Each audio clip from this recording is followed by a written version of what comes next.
Hello दोस्तों, स्वागत है आप सभी का आपके अपने YouTube channel Amit Aryan study में। तो दोस्तों, जैसा कि आपको पता है हम यूपी जी के पढ़ने वाले थे। तो एक वीडियो मैंने पिछले में उसमें कवर कर दी। उसमें मैंने जो है शुरू का उत्तर प्रदेश का जो है नामकरण वगैरह सब पढ़ाया है। ठीक है, उसमें कुछ इंपॉर्टेंट चीज़ें पढ़ाई हैं। तो जिसने पिछली वीडियो नहीं देखी है वो देख लीजिए। तथा उससे बात की आज हम पार्ट 2 करने वाले हैं। इसमें यूपी जीके का हम पार्ट 2 करने वाले हैं। ठीक है, तो जल्दी से जल्दी सभी लोग वीडियो को लाइक कर देंगे तथा अंत तक जरूर देखेंगे, क्योंकि मोस्ट इंपॉर्टेंट वीडियो होने वाली है आप सभी के लिए जिनका भी कोई यूपी का एग्जाम होगा। ठीक है, वैसे तो सभी के लिए, क्योंकि राज्य तो सभी देश के ही होते हैं, तो कोई से एग्जाम में भी पूछा जा सकता है। तो जैसे इसमें हम आज कहाँ से स्टार्ट करेंगे, पिछले हमने जो पढ़ लिया था आप उसमें पिछली वीडियो देख लेना जरूर। मैं प्लेलिस्ट बना दूंगा, प्लेलिस्ट में सारी वीडियो मिल जाएंगी। तो चलिए आज की वीडियो की शुरुआत करते हैं। तो जो हमारे चैनल पर पहली बार जुड़े हैं, चैनल को सब्सक्राइब कर दें। तो जो प्रदेश में 8 जिलों के नाम परिवर्तित किए गए थे, यह वैसे मैंने पिछली वीडियो में पढ़ाया था, लेकिन मैं इसमें आपका रिवीजन कराता हूँ। जैसे महामाया नगर था एक, तो उसको पुनः बदलकर क्या कर दिया था, हाथरस कर दिया गया था। उसके बाद रमाबाई नगर था एक, रमाबाई नगर का नाम बदलकर फिर से क्या कर दिया गया था, कानपुर देहात कर दिया गया था। उसके बाद छत्रपति छत्रपति साहूजी नगर, उसका नाम बदलकर फिर से क्या कर दिया गया था, अमेठी कर दिया गया था। ठीक है, तो ये 3 जिले तो ये बदले गए थे। उसके बाद और पढ़ाता हूँ मैं, ध्यान से देखेंगे सभी लोग। एक था प्रबुद्धनगर, प्रबुद्धनगर को फिर से बदलकर एक है काशीनगर जो है काशीराम नगर, काशीराम नगर को फिर से बदलकर क्या कर दिया गया था दोस्तों, तो कासगंज कर दिया गया था काशीराम नगर को बदलकर। और प्रबुद्धनगर का नाम बदलकर फिर से क्या कर दिया गया था, शामली, जो उत्तर प्रदेश का सबसे पश्चिमी पश्चिमी जिला है। उसके बाद पंचशील नगर है, पंचशील नगर का नाम बदलकर क्या कर दिया गया था, हापुड़ कर दिया गया था फिर से। ठीक है, ये सबसे छोटा जिला है उत्तर प्रदेश का क्षेत्रफल की दृष्टि से। और उसके बाद है ज्योतिबा फुले नगर, ज्योतिबा फुले नगर का नाम बदलकर फिर से क्या कर दिया, हमारा हमारा जिला है ये अमरोहा, अमरोहा कर दिया था। उसके बाद एक है भीमनगर, तो भीमनगर का नाम बदलकर क्या कर दिया था दोस्तों, संभल कर दिया था। तो ये शायद सारे के सारे नाम जो है अखिलेश यादव के समय पर बदले गए थे, लेकिन उससे बाद में 2018 में फिर से कुछ नाम बदले गए हैं उत्तर प्रदेश में। तो वो जो है दोस्तों, पिछली वीडियो में जो है मेरा थोड़ा छोटा दिख रहा था, आज में ये शिकायत आपकी दूर हो जाएगी, सबको पूरा दिखेगा। आज वीडियो से मैंने जूम कर रखा है। तो मुगल सराय जो जंक्शन है दोस्तों, उसका नाम बदलकर क्या कर दिया है, दीनदयाल उपाध्याय जंक्शन कर दिया गया है। उसके बाद ये रेलवे जंक्शन है, इसके बाद इलाहाबाद का नाम बदलकर क्या कर दिया गया, प्रयागराज, आप सभी जानते हैं। और फैजाबाद का नाम बदलकर क्या कर दिया गया है, अयोध्या कर दिया गया है। तो ये कुछ बदले गए नाम हैं, क्योंकि पूछा जा सकता है, कहीं से भी पूछ सकता है यूपी जीके में। उसके बाद अब हम कुछ पढ़ते हैं, खनिज, खनिज उत्पादन कौन कौन से होते हैं उत्तर प्रदेश में। तो ठीक है, जैसे बॉक्साइट, बॉक्साइट का उत्पादन कहाँ पर होता है, बॉक्साइट और रॉक फॉस्फेट, इनका उत्पादन कहाँ पर होता है, बांदा जिले में होता है बॉक्साइट का उत्पादन। तो बॉक्साइट और बांदा है ना, इसको याद करना भी, रिलेट करना भी आसान है, बाबा दिखा है दोनों में। उसके बाद पायराइट और एस्बेस्टस, इसका उत्पादन कहाँ पर होता है, मिर्जापुर में होता है। उसके बाद यूरेनियम, यूरेनियम सभी को पता है, और तांबा, यूरेनियम का उत्पादन ललितपुर में होता है। यूरेनियम का उत्पादन कहाँ पर होता है, उत्तर प्रदेश में ललितपुर में होता है। तो इसी तरह से पूरी बुक ना पढ़ के हम वन लाइनर, पूरी यूपी जीके को कवर करेंगे, वन लाइनर की फॉर्म में ही पढ़ते चलेंगे। ठीक है, तो जैसे उत्तर प्रदेश में अगर हीरे का उत्पादन पूछा जाए तो कहाँ पर होता है, बांदा में होता है और मिर्जापुर में। उसके बाद कोयला, कोयला कहाँ पर है, सिंगरौली एकमात्र है ना, यहाँ पर होता है सोनभद्र में, सिंगरौली में कोयले का उत्पादन। ठीक है, उसके बाद संगमरमर, संगमरमर का उत्पादन उत्तर प्रदेश में कहाँ पर होता है, मिर्जापुर और सोनभद्र, उधर के क्षेत्रों में ज़्यादा पाया जाता है, पूर्वी क्षेत्रों में। डोलोमाइट का जो उत्पादन है वह भी कहाँ पर, मिर्जापुर, सोनभद्र और बांदा। ठीक है, मिर्जापुर, सोनभद्र और बांदा, यहीं पर होता है डोलोमाइट का उत्पादन। उसके बाद जिप्सम, जिप्सम का उत्पादन भी दोस्तों कहाँ पर होता है, हमीरपुर, झांसी में, इन यहाँ पर होता है। झांसी में मैंने एक और पढ़ाया था, ट्रांसफार्मर फैक्ट्री, ट्रांसफार्मर फैक्ट्री कहाँ पर है, झांसी में है, क्योंकि मैंने कुछ संस्थान भी पढ़ाए थे ना आपको, कुछ विश्वविद्यालय भी पढ़ाए थे। ठीक है, तो ये इंपॉर्टेंट हमने उत्पादन, खनिज उत्पादन पढ़ लिया जो उत्तर प्रदेश में उत्पादित किए जाते हैं। अब कुछ हम नदी घाटी परियोजनाएं पढ़ लेते हैं। ठीक है, इनसे बाहर आपका उत्तर प्रदेश के यूपी जीके में कुछ नहीं आने वाला है। तो जैसे रिहंद बांध परियोजना उत्तर प्रदेश की किस नदी पर है, रिहंद नदी पर है, सभी को पता होगा। ठीक है, क्योंकि रिहंद नदी उत्तर प्रदेश में बहती है। उसके बाद माता टीला परियोजना, माता टीला परियोजना जो है ये बेतवा नदी पर है उत्तर प्रदेश में। उसके बाद रामगंगा परियोजना, ये मध्य गंगा परियोजना है, इसमें रामगंगा परियोजना। ठीक है, उसके बाद शारदा परियोजना कहाँ पर है, घाघरा नदी पर, शारदा परियोजना घाघरा नदी परियोजना। ठीक है, शारदा परियोजना, घाघरा नदी परियोजना। और उसके बाद है गोविंद वल्लभ पंत सागर परियोजना, ओबरा परियोजना, विद्युत केंद्र, ओबरा जल विद्युत केंद्र, है ओबरा जल विद्युत केंद्र है उत्तर प्रदेश में। गंडक परियोजना, ये सभी परियोजनाएं उत्तर प्रदेश में स्थित हैं। ठीक है, ये सभी परियोजनाएं उत्तर प्रदेश में स्थित हैं। तो इम्पोर्टेंट तो जो ऊपर वाली है माता टीला परियोजना है एक, तो एक रिहंद परियोजना। ठीक है, माता टीला परियोजना किस नदी पर है? बेतवा नदी पर स्थित है। इसी तरह से हम पूरा पढ़ने वाले हैं। अब हम कुछ उत्तर प्रदेश में जो नदियों के किनारे पर बसे हुए शहर होते हैं उनके बारे में पढ़ते हैं। ठीक है, तो जैसे आगरा है, सभी को पता आगरा किस नदी के किनारे पर है?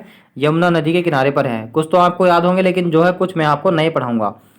लखनऊ, लखनऊ गोमती नदी के किनारे पर है, सभी को याद है। एक है बटेश्वर, बटेश्वर किस नदी के किनारे पर है? यमुना नदी के किनारे पर है बटेश्वर। दिल्ली भी हमारा यमुना नदी के किनारे पर है। इलाहाबाद पढ़ लेते हैं, इलाहाबाद, इलाहाबाद जो गंगा यमुना सरस्वती यानी कि तीनों नदियों के संगम पर पड़ता है। इलाहाबाद, इलाहाबाद जो है तीनों नदियों के संगम पर पड़ता है। कानपुर भी गंगा नदी के किनारे पर है। वृंदावन, वृंदावन भी जो है दोस्तों यमुना नदी के किनारे पर स्थित है। एक इंपॉर्टेंट है गोरखपुर, गोरखपुर किस नदी के किनारे पर स्थित? राप्ती नदी के, क्योंकि ये यमुना गंगा ये तो सभी को याद हैं ही। ऐसा पूछते हैं जो सभी को याद नहीं होता है, जैसे मथुरा, मथुरा तो सभी को याद है, यमुना नदी के किनारे पर है मथुरा। ठीक है, तो ये कुछ नदियों के किनारे पर बसे हुए शहर हैं। उसके बाद ये पढ़ लेते हैं राजघाट, राजघाट किस नदी के किनारे पर स्थित है? गंगा नदी के किनारे पर है राजघाट। जौनपुर, जौनपुर भी जो है गोमती नदी के किनारे पर स्थित है। लखनऊ भी गोमती नदी के किनारे पर स्थित है। उसके बाद वाराणसी, वाराणसी भी गंगा नदी के किनारे पर स्थित है। एक है हमीरपुर, हमीरपुर यमुना नदी के किनारे पर स्थित है हमीरपुर। हमीरपुर पढ़ लिया हमने। एक पढ़ लिया गोरखपुर किस नदी के किनारे पर है? राप्ती नदी के किनारे पर। एक बटेश्वर पढ़ लिया, बटेश्वर भी यमुना नदी के किनारे पर स्थित है। ठीक है, तो जो हमको याद नहीं वो पढ़ने की कोशिश करेंगे। उसके बाद कौसाम्बी, कौसाम्बी भी यमुना नदी के किनारे पर स्थित है। कौसाम्बी भी यमुना नदी के किनारे पर स्थित है। उसके बाद सुल्तानपुर, सुल्तानपुर किस नदी के किनारे पर स्थित है? गोमती नदी के। तो गोमती नदी के किनारे पर कितने हो गए? गोमती नदी के किनारे पर एक तो सुल्तानपुर हो गया, एक हो गया लखनऊ, एक हो गया जौनपुर। ये तीनों के तीनों गोमती नदी के किनारे पर स्थित है। ठीक है, यमुना नदी के एक तो हमीरपुर हो गया, यमुना नदी के एक हो गया बटेश्वर। ठीक है, बाकी तो सभी आपको याद ही होंगे, हमीरपुर और बटेश्वर। गाजीपुर किस नदी के किनारे पर है? गाजीपुर को, इसको काशी की बहन कहते हैं। ये गंगा नदी के किनारे पर स्थित है गाजीपुर, इसलिए इसको काशी की बहन कहते हैं। ठीक है, तो ये इंपॉर्टेंट पढ़ रहे हैं इस तरह से हम एक को एक। तो ये कुछ विविध तथ्य हैं, यानी कि जो अब तक हमने पढ़ा है तो कुछ हम इसमें रिवीजन करने की कोशिश करते हैं। ठीक है, ये अच्छा तरीका होता है, विविध दे रखा है इस बुक में, इसमें जो है रिवीजन हो जाता है। जैसे उत्तर प्रदेश के प्रथम मुख्यमंत्री कौन थे? मैंने क्या नाम बताया था? श्री गोविंद वल्लभ पंत जो है उत्तर प्रदेश के प्रथम मुख्यमंत्री थे। उत्तर प्रदेश की प्रथम महिला राज्यपाल श्रीमती सरोजनी नायडू। तो भारत की भी प्रथम महिला राज्यपाल कहीं थी, चाहे किसी भी राज्य की हो, वो कौन थी? सरोजनी नायडू थी। उसके बाद उत्तर प्रदेश विधानसभा के प्रथम अध्यक्ष कौन थे? तो उत्तर प्रदेश विधानसभा के प्रथम अध्यक्ष कौन थे? राजश्री पुरुषोत्तम दास टंडन। मोस्ट इंपोर्टेंट नाम है ये, कई बार पूछा गया एग्जाम में। ठीक है, हाँ, ये हाथ से भी मैं इस तरह से लिखकर बनाता नोट्स को, और टाइपिंग करके भी इस तरह से बनाता। उससे अच्छा तो इस बुक में जो पूरे नोट्स ही हैं। ठीक है, पूरी कहानी ने लिखकर, बस मोस्ट वन लाइनर के फॉर्म में लिखा हुआ है। तो विधानसभा के प्रथम अध्यक्ष कौन थे? राजर्षि पुरुषोत्तम दास टंडन। उसके बाद उत्तर प्रदेश विधानसभा के प्रथम सभापति कौन थे? चंद्रभान थे। विधानसभा के अध्यक्ष तो थे पुरुषोत्तम दास टंडन, सभापति कौन थे? चंद्रभान। और उत्तर प्रदेश की प्रथम महिला मुख्यमंत्री कौन थी? सुचेता कृपलानी। सुचेता कृपलानी जो हैं भारत की पहली महिला मुख्यमंत्री भी हैं और उत्तर प्रदेश की भी। ठीक है, उसके बाद उत्तर प्रदेश की एकमात्र आणविक परियोजना, परमाणु परियोजना यानी कि नरोरा, कहाँ पर है? बुलंदशहर में है। नरोरा परमाणु केंद्र कहाँ पर है? बुलंदशहर में है। ठीक है, नरोरा बुलंदशहर में। उसके बाद उत्तर प्रदेश का सबसे बड़ा औद्योगिक नगर कौन सा है? कानपुर। प्रदेश का सबसे बड़ा औद्योगिक नगर कौन सा है? कानपुर। इसे उत्तर भारत का मैनचेस्टर भी कहते हैं। सबसे बड़ा दरवाजा उत्तर प्रदेश का बुलंद दरवाजा कहाँ पर है? फतेहपुर सीकरी में। अकबर ने इसका निर्माण करवाया था गुजरात विजय, जब उसने गुजरात को जीता था तब अकबर ने इसका निर्माण करवाया था। फतेहपुर सीकरी में है ये दोस्तों बुलंद दरवाजा। ठीक है, उसके बाद महात्मा बुद्ध ने अपना प्रथम उपदेश, यह उत्तर प्रदेश के बारे में हम कुछ प्रमुख फैक्ट पढ़ रहे हैं, हो सकता है आपको याद हो, बट इसमें आगे भी कुछ अच्छी चीज़ें आने वाली हैं। तो अपना उत्तर प्रदेश पहला उपदेश कहाँ पर दिया था? सारनाथ में दिया था। ठीक है, सबसे ज़्यादा उपदेश कहाँ पर दिए थे? श्रावस्ती में। ये वाराणसी से 10 किलोमीटर की दूरी पर है सारनाथ। उसके बाद स्वतंत्रता का प्रथम संग्राम 1857 ईस्वी में मेरठ में ही प्रारंभ हुआ था। तो मेरठ भी उत्तर प्रदेश का जिला है। ठीक है, उसके बाद काशी विद्यापीठ में पठन पाठन जो है 1921 में शुरू हुआ था, तो महात्मा गांधी ने ही इसकी आरंभ किया था। 1921 में जो काशी विद्यापीठ है उसमें पठन पाठन शुरू हुआ था, तो महात्मा गांधी ने इसकी शुरुआत की थी। अयोध्या का प्राचीन नाम क्या था? अयाजसा। उसके बाद में फैजाबाद, फिर अयोध्या, है ना। फैजाबाद भी कहते हैं उसको, और अयाजसा ये अयोध्या का प्राचीन नाम है। प्राचीन काल में कन्नौज को क्या कहते थे? कान्यबुज कहा जाता था कन्नौज को, ठीक है। कान्यकुब्ज कहा जाता था कन्नौज को प्राचीन समय में। कन्नौज को इत्र नगरी के नाम से भी जानते हैं, सभी को पता है, ठीक है। अब उत्तर प्रदेश का हम कुछ बारे में इतिहास पढ़ लेते हैं उत्तर प्रदेश का। तो प्राचीन काल में गंगा के मैदान में स्थित उत्तर प्रदेश का मध्य प्रदेश कहलाता था। उत्तर प्रदेश का क्षेत्र मध्य प्रदेश कहलाता था, क्योंकि ये गंगा के मैदान में स्थित है। मध्य देश जो है कौन कौन से वर्तमान उत्तर प्रदेश को कहते थे? इसमें क्या क्या कुछ महाजनपद पाए जाते थे। जैसे कौन कौन से थे महाजनपद? कुरु जो महाजनपद यही था, पांचाल महाजनपद, काशी, कौशल, सूरसेनी, चेदी, वत्स, मल्ल महाजनपद, ये सभी महाजनपद जो है उत्तर प्रदेश में थे। तो 8 महाजनपद कितने थे उत्तर प्रदेश में? 16 में से 16 टोटल महाजनपदों में से 8 महाजनपद तो उत्तर प्रदेश में ही थे, ठीक है। सभी की राजधानी पढ़ाऊंगा आगे मैं, टेंशन ना लीजिए। और उसके बाद पूरे डिटेल से हम इसमें करेंगे, वन लाइनर की फॉर्म में इसे कवर करते चलेंगे, ठीक है। तो ध्यान से वीडियो में अंत तक जरूर बने रहना। पिछली वीडियो की तरह से आज जो है इसमें ना दिखने की शिकायत आपके पास से नहीं आएगी, ठीक है। आज इसमें सबको दिखाई देगा, चाहे आप फ़ोन को लैंडस्केप कीजिए या मत कीजिए। उसके बारे में कुछ और इतिहास पढ़ लेते हैं उत्तर प्रदेश का। जैसे मिर्ज़ापुर, बुंदेलखंड और प्रतापगढ़ के सराय नाहर क्षेत्र में खुदाई के परिणाम स्वरूप क्या क्या प्राप्त हुआ है? प्राचीन और नवीन पाषाणकालीन औजार प्राप्त हुए हैं। कहाँ कहाँ पर? मिर्ज़ापुर में, बुंदेलखंड में और प्रतापगढ़ में, ठीक है। हथियार प्राप्त हुए तथा मेरठ जो आलमगीरपुर में है, आलमगीरपुर जो है मेरठ में, यह हड़प्पा सभ्यता का सबसे पूर्वी स्थल है। यहाँ पर भी क्या है? हड़प्पा कालीन जो है वस्तुएं मिली हैं। तो सबसे पूर्वी स्थल हड़प्पा सभ्यता का कौन सा है? आलमगीरपुर। कहाँ पर? मेरठ में। उसके बाद उनसे यह ज्ञात होता है कि यहाँ का इतिहास बहुत ही प्राचीन रहा है उत्तर प्रदेश का, ठीक है। मध्य पाषाणकालीन मानव के अस्थि पंजर के कुछ अवशेष भी प्रतापगढ़ से प्राप्त हुए हैं। अस्थि पंजर मतलब हड्डियाँ वगैरह जो मिली हैं वो भी कहाँ से प्राप्त हुए हैं? प्रतापगढ़ से। ये मध्य पाषाण काल के हैं, ठीक है। उसके बाद सराय नाहर राय तथा महादजा नामक से भी स्थान से भी प्राप्त हुए हैं, ठीक है। ये कुछ अस्थि पंजर प्राप्त हुए हैं। तो दोस्तों हमारे चैनल पर जो है ये इसी तरह से नोट्स के साथ जो है हिस्ट्री भी चल रही है। जिसको देखना है ना अच्छे से पढ़ सकते हैं आप, खान सर के नोट्स हैं, हिस्ट्री कवर कराने। उसके बाद में PYQ प्रैक्टिस कराता हूँ, तो लाइव क्लास भी आप हमारी डेली ज्वाइन कर सकते हैं, ठीक है, जो हमारे चैनल पर पहली बार जुड़े हैं। उसके बाद मध्य पाषाण युग के विशिष्ट औजार सूक्ष्म पाषाण युग भी उत्तर प्रदेश में पाए गए हैं। मध्य पाषाण युग के भी कुछ औजार जो हैं ये भी उत्तर प्रदेश में ही पाए गए हैं। उसके बाद इलाहाबाद जिले में नवपाषाण स्थलों की यह विशेषता है कि यहाँ ईसा पूर्व 6ठी शताब्दी में भी चावल का उत्पादन होता था। तो चावल की भूसी कहाँ से हुई है? कोल्डीवा से प्राप्त हुई है, प्रयागराज से, है ना, चावल की भूसी। उसके बाद तत्कालीन बर्तनों में पॉलिश वाला मृदभांड यहीं से मिला है। उसके बाद धूसर मृदभांड यहीं से मिले हैं, और मंदबण आदि भी यहीं से। अतरंजी खेड़ा कहाँ से मिले? अतरंजी खेड़ा, राजघाट, कौशाम्बी आदि से मिले हैं। तो उत्तर प्रदेश का इतिहास बहुत प्राचीन है, यहाँ से प्राचीन साक्ष्य भी प्राप्त हुए हैं, ठीक है। तो चावलों की भूसी भी कहाँ से प्राप्त हुई? कोल्डीवा उत्तर प्रदेश से ही प्राप्त हुई है, कोल्डीवा उत्तर प्रदेश से। उसके बाद नवीन खोजों के आधार पर भारतीय उपमहाद्वीप में प्राचीनतम कृषि साक्ष्य वाला स्थल संत कबीर नगर जिले में मिला है। उसका नाम क्या है? लघुरा देव। तो प्राचीन कृषि के साक्ष्य कहाँ से मिले हैं? संत कबीर नगर जिले में मिले हैं, प्राचीनतम कृषि के साक्ष्य, ठीक है। उसके बाद जब बाहर से आर्य आए, उन्होंने सबसे पहले भारत में सप्त सिंधु या 7 नदियों द्वारा सिंचित प्रदेश में बस्तियां बसाई थी। सप्त सिंधु प्रदेश कहते हैं ना। तो प्रारंभ में कुछ घरानों के नाम इस प्रकार से थे, जैसे पुरु घराना, तुर्वस घराना, यदु, अनु और द्रवु। ये 5 घराने पंचजन कहलाते थे। क्या कहलाते थे? पंचजन। हो सकता है आप लोगों के ये काम करने, लेकिन जो है ये सारे के सारे UPG के हैं, ये सब पूछे गए होते हैं ना, प्रीवियस ईयर होते हैं सारे के सारे, ठीक है।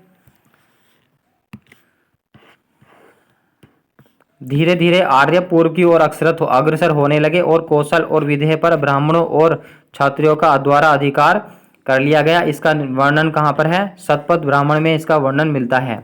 तो पहले उन्होंने अपना बस्ती कहाँ पर बसाई थी? सप्त सैंधव प्रदेश में अपनी बस्ती बसाई थी। उसके बाद ये जो है कहाँ पर बढ़े? पूर्व की ओर बढ़े थे। ठीक है, बाद में ये पूर्व की ओर बढ़े थे। उसके बाद देख लेते हैं धीरे धीरे सप्त सिंधु का महत्व कम होता गया और आर्यों का सरस्वती और गंगा की उपजाऊ भूमि ने आकर्षित कर लिया। फिर तो वो यहीं पर आ गए उत्तर प्रदेश के पास में, क्योंकि गंगा और सरस्वती के जो आसपास की भूमि थी यहाँ की उपजाऊ थी, तो इसलिए आप यहाँ पर आकर रहने लगे। उन्होंने सप्त सिंधु प्रदेश को छोड़ दिया। यही उनकी संस्कृति, साहित्य, आध्यात्मिक और रणनीति का केंद्र बना था। यहाँ कुरु, पांचाल, काशी और कौशल जैसे अवध राज्य रहते थे। कौशल को क्या नाम था प्राचीन? अवध। ठीक है, वैदिक काल में इसे ब्रह्म ऋषि देश भी कहा जाता है, क्योंकि यहाँ पर ऋषियों की जन्मभूमि ज़्यादा कहा जाता है, क्योंकि गंगा यमुना जैसी पवित्र नदियों का प्रदेश था, तो यहीं पर ज़्यादातर सब लोग रहते थे। उसके बाद सभी राज्य परस्पर युद्धरत थे। कौशल ने काशी और अवंती ने वत्स पर अधिकार कर लिया था। तो कौशल ने तो काशी पर, और अवंती की राजधानी क्या थी? उज्जैनी। अवंती ने वत्स पर अधिकार कर लिया था। उसके बाद में कौशल अवंती को भी मगध द्वारा अपने राज्य में मिला लिया गया, जिसके कारण मगध राज्य सर्वशक्तिशाली हो गया। मगध में क्रमशः हर्यांक वंश, हर्यक वंश, शिशुनाग वंश और नंद वंश का राज्य रहा था। तो ये मैंने ट्रिक से भी याद कराया हुआ, सभी को याद होगा। हसीन मशुकसा, ठीक है, हर्यक वंश और शिशुनाग वंश और नंद वंश। उसके बाद ईसवी पूर्व छठी शताब्दी में उत्तर प्रदेश दो धर्मों, जैन और बौद्ध धर्मों के संपर्क में आया था। तो उस समय पर छठी शताब्दी ईसा पूर्व दो धर्म थे, जैन धर्म और बौद्ध धर्म। इस काल में गौतम बुद्ध, महावीर, मखली पुत्र गोसाल और अन्य महान विचारकों ने उत्तर प्रदेश में क्रांति कर दी। ठीक है, तो कौन कौन से धर्म थे ये बातें सभी को पता ही हैं। उसके बाद जैन धर्म के प्राचीनतम सिद्धांतों के उपदेष्टा 23वें तीर्थंकर पार्श्वनाथ कहाँ के थे? वाराणसी के थे। ये इंपॉर्टेंट लाइन है इसमें। पार्श्वनाथ जो थे 23वें तीर्थंकर किसे कहते हैं? जैन धर्म में जो पूर्ण गुरु होते थे उनको तीर्थंकर कहते हैं, और पूर्ण ज्ञान को क्या कहा गया है? कैवल्य कहा गया है। तो 23वें जो तीर्थंकर थे पार्श्वनाथ, वे कहाँ के थे? वाराणसी के थे। उसके बाद जैन धर्म के 24वें तीर्थंकर महावीर स्वामी का जन्म कहाँ पर हुआ था? वैशाली में हुआ था। कहाँ पर? वैशाली में। किंतु उनके अनुयायियों की संख्या उत्तर प्रदेश में काफ़ी थी। वैशाली में हुआ था, कहाँ पर? बिहार में। लेकिन जो है उत्तर प्रदेश में उनके बहुत अधिक शिष्य थे।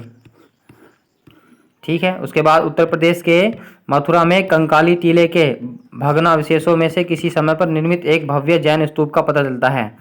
तो मध्य युग के प्रारंभ में निर्मित अन्य जैन स्थलियां आज भी देवगढ़, चंदेरी और तो जो है कंकालों का टीका वहां से प्राप्त हुआ है। कंकाल मतलब कंकाल टीले को उसे ऐसे ही कहते हैं, वहां पर कोई कंकाल वगैरह प्राप्त नहीं हुआ है। ठीक है, उसको बस कंकाल टीले के नाम से जाना जाता है। कभी आप सोचे जैसे कंकाल प्राप्त हुए, जैसे मोहनजोदड़ो से कंकाल प्राप्त हुए तो उसको मृतकों का टीला कहा जाता है, उस प्रकार इसमें ऐसा कुछ नहीं है। तो कंकाल टीला कहाँ पर है? मध्य प्रदेश, मथुरा में है कंकाल टीला। ठीक है, अब जो है हम कुछ महाजनपद थे उनकी राजधानी हम पढ़ लेते हैं। कुछ महाजनपद उत्तर प्रदेश में, जैसे कुरु महाजनपद कहाँ पर था? कुरु की राजधानी क्या है? इंद्रप्रस्थ है ना। मेरठ, दिल्ली और थानेश्वर के पास में कुरु था। ठीक है, क्योंकि इंद्रप्रस्थ भी कहाँ पर? दिल्ली के पास में है ना। तो कुरु महाजनपद यहाँ पर था। ठीक है, पांचाल महाजनपद कहाँ कहाँ पर था? बदायूं, बरेली और फर्रुखाबाद जो है यहाँ पर पांचाल महाजनपद था। उसके बाद सूरसेन महाजनपद मथुरा के आसपास का क्षेत्र था सूरसेन। वत्स जो है यह कहाँ पर था? इलाहाबाद के आसपास का क्षेत्र वत्स महाजनपद कहलाता था। कौशल को तो अवध कहा जाता ही था। ठीक है, मल्ल महाजनपद कहाँ था? देवरिया के पास में मल्ल महाजनपद इसमें शामिल था। तो इतने सारे प्रदेशों में, इतने सारे एरियो में जो है ये 6 महाजनपद शामिल थे। उसके बाद काशी महाजनपद कहाँ था? वाराणसी के क्षेत्र में काशी महाजनपद। अंग महाजनपद बिहार भागलपुर में था, और मगध महाजनपद जो है दक्षिण बिहार में मगध महाजनपद था। ठीक है, तो सभी को तो याद करना इसमें जो है सही नहीं। जो हम उत्तर प्रदेश के बारे में पढ़ रहे हैं तो उत्तर प्रदेश के बारे में ही याद कर लेंगे। ठीक है, ये भी पता है। गौतम बुद्ध के प्रवर्तक गौतम बुद्ध का जन्म बौद्ध धर्म के प्रवर्तक गौतम बुद्ध का जन्म नेपाल में लुम्बिनी नामक स्थान पर हुआ था। तो बुद्ध ने अपने जीवन में सर्वाधिक उपदेश कौशल की राजधानी श्रावस्ती में दिए थे। कहाँ पर दिए थे? सबसे पहला उपदेश तो दिया था सारनाथ में, और सबसे ज़्यादा अधिक उपदेश कहाँ पर दिए थे? श्रावस्ती में दिए थे। ठीक है, तो कोई सब लोग केवल ये ना समझे कि ये यूपी जी के हैं, इसमें इतिहास के बारे में भी पढ़ाया जाता है। उसके बाद इनका महापरिनिर्वाण कहाँ पर हुआ था? कुशीनगर में। कुशीनगर में इनका महापरिनिर्वाण हुआ था। कहाँ पर? कब? 483 ईसा पूर्व में 80 वर्ष की आयु में इनका मृत्यु हुई थी। ठीक है, 483 ईसा में पूर्व में। ठीक है, तो कुशीनगर में इनका महापरिनिर्वाण हुआ था। जन्म लुम्बिनी। चलिए अब 1857 की क्रांति के बारे में देख लेते हैं, क्योंकि 1857 की जो क्रांति हुई थी कहाँ से? मेरठ से शुरू हुई थी। तो इसलिए जो उत्तर प्रदेश के इतिहास में मेरठ की 1857 की क्रांति का बहुत बड़ा रोल है। जैसे 1857 के इस विद्रोह में शीघ्र ही अलीगढ़, बरेली, लखनऊ, कानपुर और इलाहाबाद को स्वतंत्र कराने वाले विद्रोही सैनिकों, तो ठीक है, इनको आज़ाद कराने के लिए विद्रोही सैनिकों ने जो है अपना, जमींदारों ने वहाँ पर अपनी सरकारें स्थापित कर ली थी। ठीक है, उसके बाद में 1857 के इस महान विप्लव में बरेली का प्रशासन खान बहादुर खान, तो बरेली से नेतृत्व किसने किया था 1857 की क्रांति का? खान बहादुर खान ने, ठीक है, नामक रोहिल्ला सैन्य अधिकारी ने ग्रहण कर लिया था। उसके बाद कानपुर से कौन थे? कानपुर से थे 1857 की क्रांति में नाना साहब, इनका नाम तात्या टोपे। ठीक है, तथा इलाहाबाद पर एक अध्यापक मौलवी लियाकत अली। तो इलाहाबाद से कौन थे? इलाहाबाद से मौलवी लियाकत अली। तो खान अब्दुल गफ्फार खान, एक तो हमने खान बहादुर खान पढ़ लिए, कहाँ से? खान बहादुर खान बरेली से। और कानपुर से कौन थे? कानपुर से थे नाना साहब, और इलाहाबाद से मौलवी लियाकत अली खान। और लखनऊ से किसने नेतृत्व किया था? लखनऊ से बेगम हजरत महल ने, सभी को याद होगा। उसके बाद 1857 ईस्वी के विद्रोह में तात्या टोपे विद्रोहियों का प्रमुख योद्धा था, जिन्होंने नेतृत्व कहाँ से किया था? कानपुर से। झांसी से किसने किया था? महारानी लक्ष्मीबाई ने। ठीक है, और 1 नवंबर 1858 को एक शाही घोषणा द्वारा सत्ता ईस्ट इंडिया कंपनी से हटाकर महारानी विक्टोरिया के हाथों में चली गई। 1858 में दिल्ली डिवीजन को उत्तरी पश्चिमी प्रदेश से अलग करके उत्तर प्रदेश की राजधानी आगरा से इलाहाबाद कर दी गई। तो आगरा से उत्तर प्रदेश की राजधानी इलाहाबाद कब कर दी गई? 1858 में। तब इसका नाम क्या था? संयुक्त प्रांत के नाम से जानते थे पहले, आगरा प्रांत, है ना, क्योंकि उत्तर प्रदेश तो 24 जनवरी 1950 को इसका नाम पड़ा है। 1902 में इसे आगरा और अवध संयुक्त प्रांत के नाम से जानते थे, 1902 में। उसके बाद 1923 में चित्तरंजन दास एवं मोतीलाल नेहरू ने इलाहाबाद में स्वराज पार्टी की स्थापना की थी। 1902 में इसे किस नाम से जानते थे? आगरा और अवध संयुक्त प्रांत के नाम से जानते थे उत्तर प्रदेश को। उसके बाद भारतीय राष्ट्रीय कांग्रेस के उत्तर प्रदेश में 1947 तक कुल 9 अधिवेशन हुए हैं। कितने? 9 अधिवेशन। 5 फरवरी 1992 को गोरखपुर स्थित चोरी चारा हत्याकांड जो नामक स्थान है उस पर, वहाँ पर एक भीड़ ने क्या कर दिया था? 1922 था यहाँ पर, गोरखपुर में भीड़ ने जो एक थाने में आग लगा दी थी। ठीक है, तो चोरी चारा हत्याकांड कहाँ पर हुआ था? गोरखपुर के पास में हुआ था। तो कुछ अधिवेशन हम पढ़ लेते हैं आज ही इसमें। उसके बाद यहाँ से देखते हैं 1937 ईस्वी में इसका नाम संयुक्त प्रांत कर दिया गया। उससे पहले क्या कहते थे? संयुक्त आगरा एवं अवध प्रांत के नाम से जाना जाता था 1902 में। ठीक है, 1937 में इसका नाम क्या कर दिया गया? संयुक्त प्रांत कर दिया गया। इसका वर्तमान नाम उत्तर प्रदेश 12 जनवरी 1950, 12 जनवरी नहीं है, 24 जनवरी 1950 से शुरू हुआ था। ठीक है, जब राज्य पुनर्गठन आयोग आया था, वापस कब आया था? 1 नवंबर 1956 को राज्य पुनर्गठन आयोग आया था तब। उसके बाद उत्तर प्रदेश का विभाजन करके 3 नए राज्य बना दिए। उत्तर प्रदेश का विभाजन करके 9 नवंबर सन 2000 को उत्तराखंड के नाम से एक नया राज्य का निर्माण कर दिया गया। तो सन 2000 में एक नए राज्य का निर्माण कर दिया गया, उसका नाम क्या है? उत्तराखंड है। ठीक है, तो कांग्रेस के कुछ अधिवेशन हम आज पढ़ रहे थे, कल को इनको फिर से रिवीजन कर लेंगे। जैसे 1888 का, यानी कि 85 चौथा जो अधिवेशन था इलाहाबाद में हुआ था। इसके अध्यक्ष कौन थे? जॉर्ज यूल थे, ये पहले अंग्रेज अध्यक्ष थे। उसके बाद फिर 88 के बाद 92 में भी फिर से इलाहाबाद में हुआ था। इसके अध्यक्ष कौन थे? WC बनर्जी, जो पहले अध्यक्ष भी थे। उसके बाद 1910 में फिर हुआ था इलाहाबाद में। इसके अध्यक्ष कौन थे? सर विलियम बेडरबन जो है इसके अध्यक्ष थे। तो 3 पढ़ लिए हमने, 1888 में, 1892 में और 1910 में।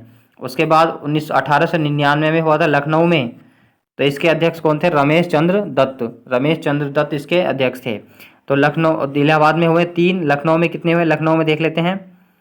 लखनऊ में एक तो 1899 में, एक 1916 में लखनऊ समझौता जो हुआ था, जिसकी अध्यक्षता किसने की थी? अंबिका चरण मजूमदार ने की थी।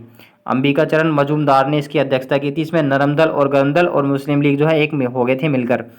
उसके बाद 1936 में लखनऊ में हुआ था, इसकी अध्यक्षता किसने की थी? पंडित जवाहरलाल नेहरू ने 1925 में।